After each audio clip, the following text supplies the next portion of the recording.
Now, magnetic effect of current, lesson 15. In lesson 14, I had derived B was equal to uh, mu naught small ni for a solenoid. And what was a solenoid? I had explained you in lesson 14. It was a coil like this. It was a coil. It was a coil like this, right? Uh, uh, Insulated coil means this is the conducting part of the wire having the insulation. It was straight, and if the turns are very close to each other, then the number of turns per unit length is more. Small n was number of turns per unit length. Now, so this was your solenoid, right? This was your solenoid. Current entering at one end and was leaving at one other end here. Now, if this straight coil, if you turn it like this, in the form of a circle like this, if you turn it in the form of a circle, then such a configuration is called a toroidal solenoid. This is one end, this is the other end. Current enters at one end, leaves at the other end. Current can enter this end and can leave this end. So it can either enter this way or this way. If it enters this way, it leaves this way. If it enters this way, it leaves this way. So such a configuration, circular one, is called a toroidal solenoid. Now let us see, due to this, what is the magnetic field B. So that is what I have shown you in the picture here. Now current is entering this black one. Black one is the coil. Here it is moving like this. It is moving like this, goes behind it, again comes up, then again goes behind, again comes up, again comes up. So this is these arrows indicate the direction of current, and finally it comes out at this end. Now let from here to here, let from this end to this end, the number of turns is equal to capital N.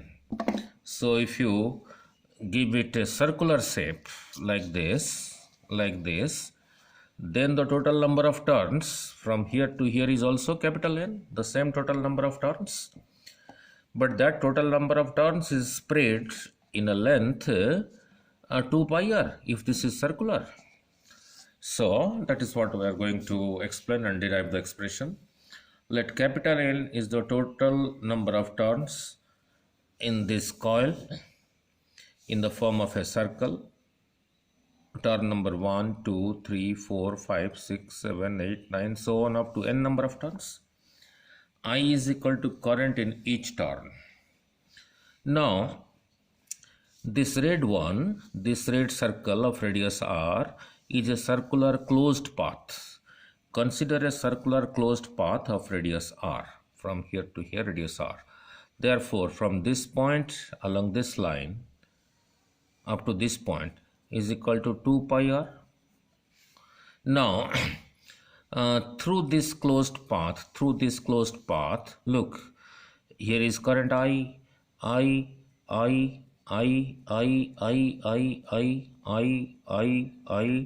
I, again current I, so n number of I. So the total current passing through this closed path, is n times I, because in each turn the current is I and there are n number of turns. So the current passing through this closed path shown in red is equal to Ni, is equal to total current. So the total current enclosed within the closed path is Ni, right?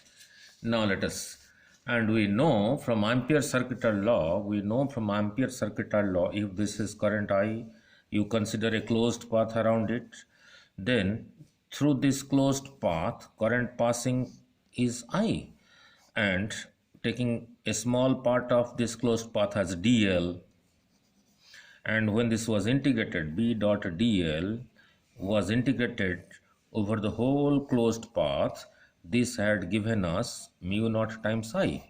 And I had told you how to remember this.